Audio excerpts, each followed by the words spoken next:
démarrer. Donc du coup, bonjour Edouard, comment vas-tu? Ah bah, très bien, sur mon chantier, en train Ouais, de travailler toujours, mais ça se passe bien. déjà tout d'abord merci de répondre à l'appel pour ce projet en rapport avec les 50 ans du groupe. Dans un premier temps, peux-tu présenter The Five Roses? Alors The Five Roses, c'est un tribut de band AC/DC qui a été monté sur Paris, il y a 8 ans.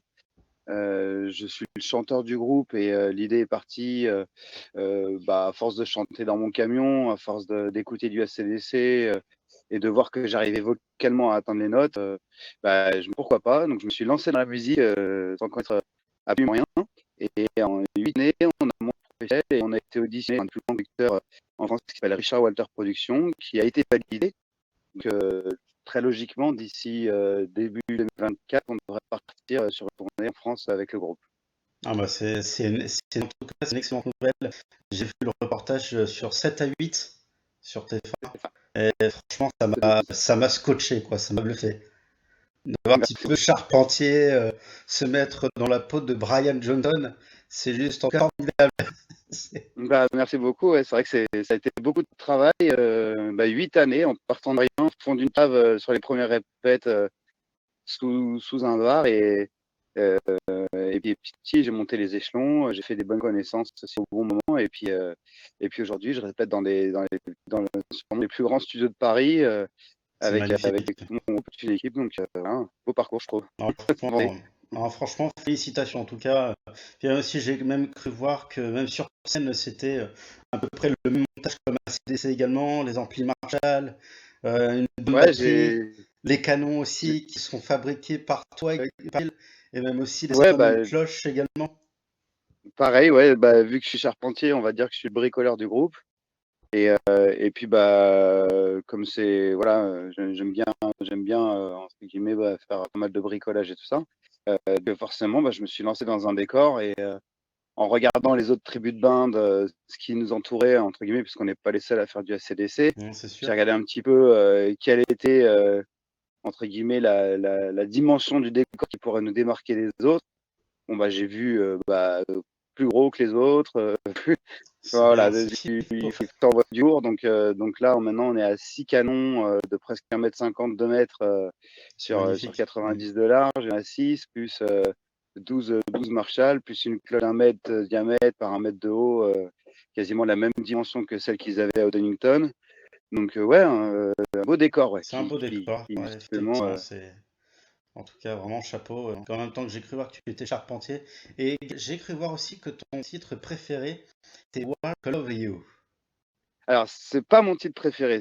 Dans le reportage, en fait, c'est le titre qui m'a fait connaître AC/DC. D'accord. Je savais pas que c'était du AC/DC puisque Ouais. voilà, j'avais compile entre guillemets de rock, il y avait du Queen, il y avait du Trust, du Aerosmith et tout ça, et il y avait ce morceau qui justement s'appelle Walk All Over You qui était vachement bien pour justement, aller faire du footing et de la course à pied. Et en fait, il a un rythme particulier, c'est-à-dire que voilà, il y a une cadence quand même assez intense, et pour taper des bons sprints sur des bonnes foulées, j'aimais bien ce titre. Et c'est après, en écoutant TNT, que j'ai appris que ça, c'était AC/DC. Et donc, j'ai retrouvé Walk All Over You et je me suis dit, ah, mais c'est aussi AC/DC. Et en fait, j'ai approfondi le répertoire comme ça. Et voilà, après, j'ai écouté les albums de Brian qui là, vont vraiment taper dans l'œil niveau vocal, niveau voilà, j'aimais beaucoup cette espèce de timbre très aigu et très rageux entre guillemets, avec une voix rauque et pleine de puissance. Et c'est là où j'ai vraiment eu un voilà, j'ai été mordu à ce moment-là. Et puis mon morceau préféré, c'est Shook Me on Island. Ça, Ah, You c'est Shook Me on celui-là Island. pour moi, c'est C'est... d'ailleurs ce qui est marrant, c'est que j'ai appris que c'était le morceau préféré de Brian Johnson sur l'interview il y a même pas une semaine. Oui, c'est vrai, ouais, l'interview qu'il avait donnée pour, pour un, comment on appelle ça, Feeling Around, c'est pour tout ce qui est voiture, donc du coup ils ont parlé de Power Trip, ils C'est ont ça. parlé de plein de choses, et comme ça qu'il a pu dire que c'était son titre préféré. C'est le mien J'ai envie de aussi. dire, moi aussi, je pense que Back in Black est peut-être l'un de mes albums préférés. C'est mon père, à l'âge de 5 ans, qui m'a fait écouter ce groupe. Et puis moi, je dis, ah, mais franchement, c'est beau, quoi. Ah Donc, Back du in coup, Black, après, j'ai continué à écouter, j'ai continué à écouter. Et voilà, c'est comme ça que je suis devenu fan de ce groupe-là. Et donc du coup, qui est, donc du coup forcément, j'ai envie de dire, qui est, donc du coup, j'ai envie de dire, Richard Walter, qui vous a vu lors de cette fameuse audition backstage à Paris? Alors, c'est un des plus grands producteurs français, je dirais, je crois même le plus grand, qui s'est lancé dans la Tribumania, donc faire tourner des tribus, de faire revivre les spectacles que on ne pourra plus voir aujourd'hui, comme ABBA, comme Queen, comme il a un tribute Dire Straits, il a un tribute Supertramp, il a un tribute Elton John. Voilà, donc refaire remettre en scène des spectacles qu'on voyait en 1980, en 2000, en 1975, qu'on ne reverra plus aujourd'hui. Et puis, CDC ne sont plus tout jeunes aujourd'hui, et c'est vrai qu'ils ont quand même fait des lives absolument monumentales qu'on ne pourra plus revoir à part. Je sais qu'ils ont les moyens de les faire, mais c'est que voilà, quand on voit le Plaza del Toros à Madrid avec l'énorme grue et la boue qui vient exploser un mur, Richard, ce serait le genre de mec comme ça à justement reproduire ce genre On de spectacle. reproduire Alors, je les ne dis mêmes, pas ouais. que dès le départ, on va partir là-dessus, mais voilà, ça pourrait être la personne qui, d'ici une dizaine d'années, si jamais ça tourne bien avec nous, pourrait monter d'un stade et carrément reproduire ce genre de spectacle-là. Donc, c'est quelqu'un de très investi dans les tributes. Il plonge l'Olympia, toute salle de concert, entre guillemets, il vous plonge en 1980 dans les années ouais, 70-80 avec les anciens spots, les mêmes instruments et on reproduit le spectacle et on a l'impression de voir les mêmes qu'à l'époque en fait sur scène quoi, avec des déguisements, avec du maquillage, et avec les instruments et musicalement surtout, parce que c'est là aussi le J'ai plus important. j'ai cru voir du coup Romain, qui est le alias, dire le Angus du groupe. Ouais. J'ai cru voir que lui, du coup, lui, il se mettait forcément, à même pas Angus, le short, le costume, la cravate. Vraiment la cravate bien mise comme Angus, quoi. Obligatoire quand on fait, je crois que c'est le premier investissement quand on fait un tribute, c'est pour Brian se trouver une paire de baskets, un short, un jean un peu bleu troué et une casquette. Et pour Angus, on prend le premier costume qui nous tombe sous la main, noir, celui qu'on met aux enterrements en général, et puis on se trouve une petite cravate, une petite casquette, et puis en avant quoi. Mm. Voilà, c'est la première chose, forcément, le déguisement. Et puis, bien sûr, avant toute chose, savoir le jouer musicalement. Parce que ça, C'est c'est la sûr, partie, on va dire, live. Quand on fait un ça doit live, être un c'est très vrai gros qu'on est. travail en répétition, de Alors, pouvoir au jouer. début, Oui. c'est vrai qu'on répétait beaucoup pour, entre guillemets, assimiler bien les morceaux et tout ça.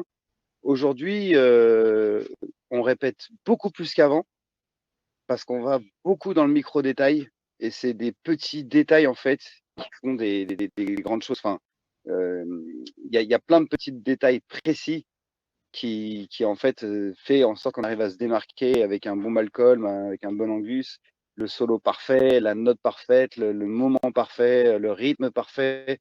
Et ça, c'est vrai qu'on est plus sur ce travail-là en ce moment. On fait de la décortication pour jouer à la note près et faire en sorte qu'on soit irréprochable là-dessus, quoi. Que les gens aient C'est vraiment l'impression de réécouter l'album ou de revoir ce live-là, enfin voilà, c'est c'est hyper un peu c'est un important, hein. peu le principe. Comme on voit, forcément, comme on voit que ACDC, ils vont s'apprêter à repartir, janvier, vont s'apprêter à repartir sur les routes. Forcément, on peut voir une tournée en J'aimerais bien, ouais. 2024. Pourquoi pas le Hellfest? Je vois que tout le monde en parle. Ouais, Euh, si c'est pas un fake, franchement, ça il y a une sacrée affiche, hein, pour 2024, hein. Il y a une sacrée affiche, exactement, sauf que du coup, j'avais repéré un truc, c'est que les Foo Fighters étaient mis à l'affiche du jeudi. Malheureusement, jeudi, ils jouent déjà à Londres, donc c'est pas possible. Ouais, c'est pareil pour les Greta Van Fleet, c'est pas trop l'heure du Hellfest. Voilà, mais Mettre Greta Van Fleet le même jour qu'ACDC sur le main stage, bon, j'y crois, hein, parce que Greta Van Fleet est quand même un super groupe, mais au Hellfest, je suis pas trop sûr que ce soit la cam du public, mais bon. Après, j'adore après, ça, c'est les tueurs, hein, les types, hein, après, ouais, de toute façon, mais je bon. pense que j'ai envie de dire, il faut croire pour l'avenue d'ACDC au Hellfest, sachant que le Stade de France ne sera pas disponible avec les JO. Donc, Ouais. il est pas impossible à ce que le Hellfest ait pu programmer CDC. Ça, Elles ont bien programmé Metallica, ouais, donc voilà. tout est faisable avec eux, de toute façon. Donc, croisons les doigts, comme on a envie de dire.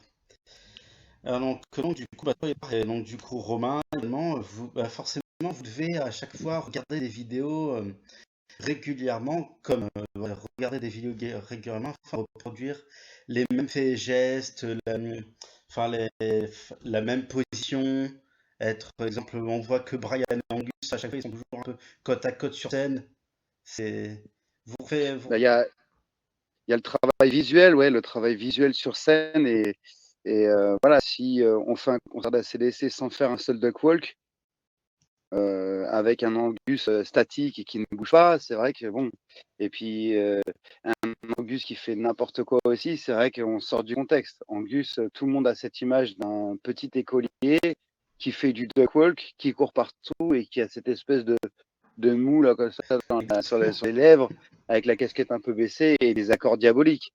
C'est scéniquement, alors il y a musicalement, voilà, déjà faut savoir faire sonner ses guitares, on en a déjà parlé, mais scéniquement, visuellement, il faut que les gens aussi aient l'impression, d'où le fait de regarder beaucoup de vidéos pour voir déjà un peu comment ils se déplacent et comment fonctionne un petit peu leur justement leur j'y vais après toi, après moi, après toi, enfin les déplacements sur scène et laisser l'espace à chacun. Quand moi je chante, Romain se met soit à gauche, soit à droite, soit un peu derrière. Et quand Romain claque un solo, je laisse la scène complète, je me mets à côté du rythmique et je bouge pas.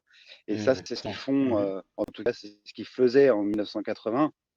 Quand on regarde leurs vidéos, Brian est toujours collé à côté de la rythmique, à côté de Malcolm. Et puis Mhm. Angus, il arrive, il fait son solo, il a la sienne pour lui. On ne sait jamais ce qu'il va faire et de ça, mais ça reste quand même du duck walk, se rouler par terre. Enfin, voilà. Si on n'a pas ça, ça ne fonctionne pas. C'est Exactement. Après, il y a un truc qui est aussi assez marrant, c'est que Brian expliquait lors de son arrivée, lors de ses premiers concerts avec ACDC, c'est que lors du premier concert, à chaque fois, Brian et Angus se percutaient. À force de bouger ah, dans le même sens, ils se j'ai percutaient. Donc, j'ai j'ai pris deux trois fois le manche de guitare, soit dans le micro et qui vient de taper les dents, soit donc maintenant en fait on a appris, hein, il passe toujours derrière moi et moi je me retourne en général avant de bouger quoi que ce soit, dès que je me mets sur un plan, un endroit fixe ou quoi et que je fais un petit jeu avec le public, je garde toujours à droite ou à gauche qui passe pas derrière et que je me retourne et paf, le manche de guitare dans la tronche. Non, non, ça nous arrive, même encore aujourd'hui, hein, ouais, ça passe à ça des fois, mais ouais, ouais. Bon, après, nos scènes sont pas aussi grosses que celles d'ACDC, ah, c'est mais sûr. ça m'étonne même pas. Enfin, on se rentre dedans, on peut se rentrer dedans à tout moment avec Romain. Des fois, oui, ouais. Donc c'est pour ça que dès que je m'approche de lui, quand il est dos à moi face au public, je viens toujours derrière, je mets la main sur son épaule pour lui dire attention, Coco, je suis de ce côté-là et je vais venir me mettre pas un coup de manche dans la tronche, quoi. Donc ouais, on a réussi à trouver on sait où se trouve l'autre à ce moment-là. Donc ça va, ça commence à bien venir là. On n'a plus Ok. trop ce souci-là, mais ça nous est Ouais. des fois ça frôle, hein, des fois on passe vraiment à ça. Ouais. Richard Walter, lors de son passage au backstage à Paris, vous a fait une remarque concernant le nom de votre groupe. Et pourquoi? Ouais. Alors, The Five Roses, c'est un hommage à la Rosie ACDC. Ouais. Mais c'est vrai que quand on prononce The Five Roses, ça fait, entre guillemets, en anglais, c'est les 5 roses.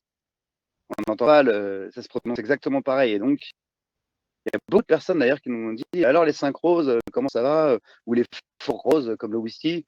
Voilà, il y a beaucoup de gens qui ne savent pas que The Five Roses, déjà, de base, alors c'est pas très, très bien orthographié parce que normalement c'est Roses apostrophe S à la fin. Et on a fait sauter l'apostrophe parce qu'elle était ridicule. Mais en gros, ça veut dire on est les 5 mecs de la Rosie, quoi. La Rosie, qui est l'emblème de la CDC, une femme très en chair, très sexy, avec des petits sous-vêtements, qui est représentée par une énorme poupée gonflable sur scène qui doit faire 15 mètres de haut par 20 mètres de long. Et c'est elle, Rosie. En fait, nous, on est les 5 mecs de la Rosie. Donc, elle a de la chance, hein. Mais voilà, c'était voilà ce petit côté The Five Roses, on est les 5 mecs de la Rosie. Et puis en fait, Richard a trouvé que, alors lui, pour lui, bon, si on lui explique, il comprend, mais c'est vrai que pour un public lambda, classique, si je vous dis: «Ah, on est le groupe The Five Roses», jamais vous allez percuter qu'on fait du AC/DC.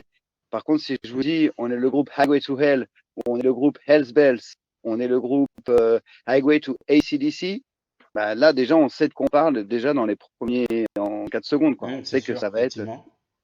et donc mettre des grandes affiches avec marqué The Five Roses et qu'on voit pas écrit un petit peu en dessous AC/DC Tribute Band, c'est vrai Ça qu'on peut, peut rater le coche. Alors que ça, Highway to AC/DC en live, bon bah là l'affiche est claire, le nom est clair et c'était ça, c'était la clairvoyance par rapport au public.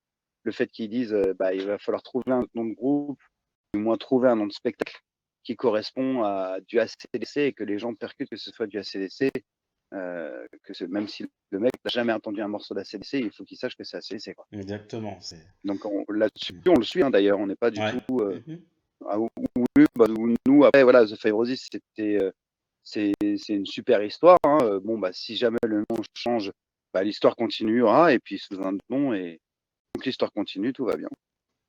Tant mieux, hein, on va dire, enfin, moi je fais partie d'un groupe de country lors de notre première date de concert du côté de là. On monte sur scène et puis il y a le patron du bar qui s'attendait à voir un tribut des Guns N' Roses. Ouais. Malheureusement, non, c'était pas le cas. Il a entendu le premier riff, c'était I Am a Man de Bo Diddley. Donc il s'est dit, ah mince, bon, Ah, malheureusement, ah, bon, voilà, c'est pour ça que du coup, maintenant c'est important de rajouter ce petit truc, soit Tribune Band, ou soit sinon groupe de reprise et de composition, hein, ça porte pas à confusion, quoi. bah, après, on a le droit d'utiliser, comme par exemple Richard utilise le nom One Night of Queen ou One Night of Elvis. Il y Mhm. a le nom du groupe dedans, mais il faut qu'il soit précédé d'une phrase, d'un mot, ou soit avant, soit après le nom du groupe. Donc on pourrait s'appeler Highway to AC/DC. On pourrait mettre AC/DC dans notre groupe tant qu'il y a une connotation avant et qu'il y a bien stipulé que c'est un tribute, qu'on n'est pas les officiels. C'est sûr. Mhm. À ce moment-là, voilà. Je crois d'ailleurs qu'il y en a qui s'étaient. Il me semble qu'il y avait un producteur, tout le monde a cru qu'il y avait AC/DC, Guns N' Roses et Aerosmith. Avec le Il me groupe, semble que avec le groupe TNT, le groupe de TNT, reprise. voilà, c'est Ouais. ça. Christelle Camus qui avait fait des grandes affiches en mettant Camus Productions. Tout le monde pensait que c'était Camus, le producteur de Johnny, il me Ouais, semble. ouais, Ouais, c'est ça. exactement. Ouais. Mhm. Et puis, il n'y avait pas marqué Tribute Band. Donc, tout le monde a cru que c'était les vrais. Tout le monde a cru que c'était. Bon, après, chacun fait sa pub. Je ne casse pas du tout du sucre sur le dos de Christelle Camus. Elle a fait son job. Ces groupes, ils ont tourné. Ils ont Voilà. rempli des zéniths. C'est parfait. J'ai rien à dire là-dessus. Donc, tant mieux. C'est que ça a fonctionné.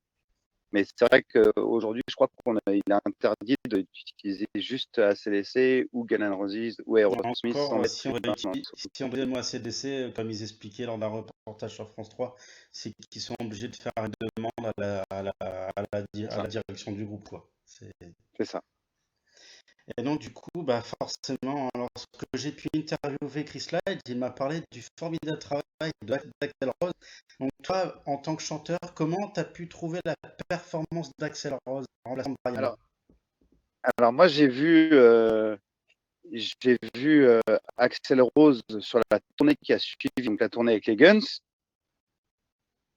J'ai pas vu Axl Rose sur scène, parce que moi, quand j'étais au Stade de France, c'était encore Brian. Euh, Par contre, j'ai vu un petit peu en suivant les vidéos, déjà ils se sont remis en ton normal et pas un demi-ton en dessous comme était Brian. Exactement. Chanter Hells Bells aux mêmes notes que l'album, parce que ça grimpe vachement haut.